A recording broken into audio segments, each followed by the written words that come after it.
Hey, what's up, guys? I wanted to share with you a new feature that I just built on UniswapROI.com. I know most of you already are familiar with the tool, they're already users, but for those of you who may not be familiar, UniswapROI.com is a platform where you can track your liquidity provision in Uniswap and also in Curve, and really kind of zoom in the details and understand and track and manage your liquidity, and understand what's going on. Now, there are a few changes that I made. I wanted to tell you about them.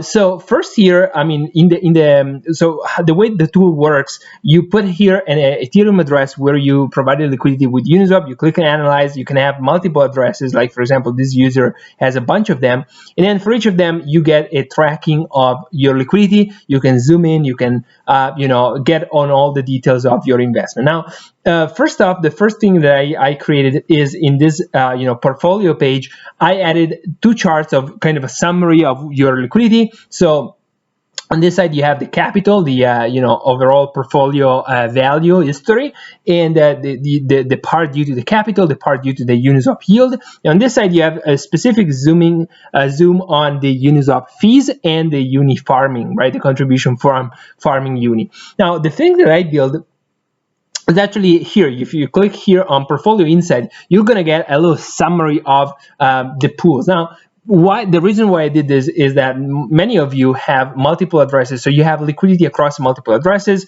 and within each address you may have multiple pools, like for example these examples here. And so kind of it's hard to track and to inform your decision making when your liquidity is so fragmented across multiple buckets. So what I did, I created a portfolio insight. Now, if I click here, what you're going to be able to see is two things. So first, a chart that I'm going to explain in a second, and then a little table here. Now, maybe starting from the table, what's this table about is you're going to see a list of all the pools where you provided liquidity. Now, this is actually the sum of the liquidity provided in this pool across all of your addresses. So for example, for this user, he has liquidity in the Ethereum WBTC, he has $34,000, and this is across all of the addresses that he monitored. So this is the entire portfolio.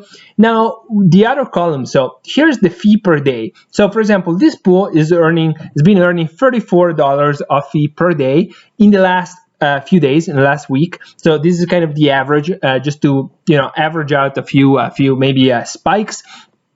On average, $34, and then the fees over the last 30 days, so the prior 30 days was $35.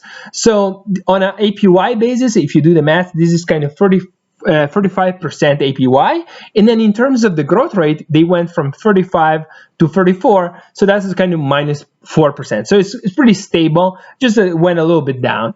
And this is done for all your pools, so you can see per day how much the pool is yielding and what's the kind of the velocity of the pool, whether the pool are accelerating or decelerating. So coming to the chart is essentially exactly represents here this. So the Ethereum WBTC is this orange pool here. The size of the bubble is actually the liquidity. So when you hover on the bubble, you're going to see, the pool is 34,000 invested. The APY is 35%. This axis is the APY, and this is the growth rate of the fees, right? So the way that you read this, ideally you will really want your pools to be in the top right corner. This means that they have a high APY and they are also accelerating, right? So for example, in this case, the Ethereum UBT for this user has been pretty high APY and also been accelerating recently.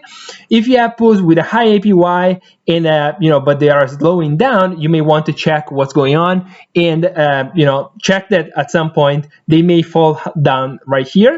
If they have a lower APY but they're accelerating, you may expect them to come right here.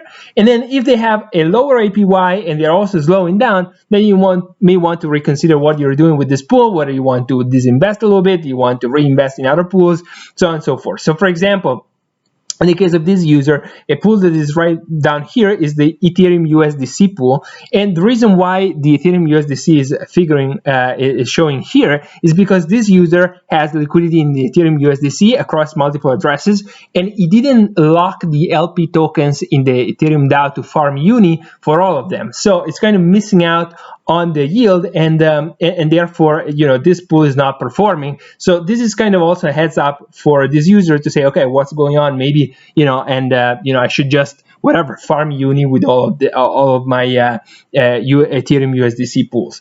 So this is kind of it. As usual, you can visualize all the stats in USDC, or if you click here, you can see everything in Ethereum. Both these charts, as well as the portfolio insights chart and table, will be based on an Ethereum values. And yeah, so this is kind of the new feature. Let me know what you guys think. If you think it's useful, if you think there's something else you'd like to see. I want to build more advanced kind of insights and analytics to make a better use of Uniswap and the curve as well. So let me know what you guys think. As usual, if you want to connect with me directly, you find in the tool different entry points to chat with me on Telegram, or follow me on Twitter at Federico Nitidi. And yeah, until next time, have a great time, guys. Have a great week, and talk soon. Bye.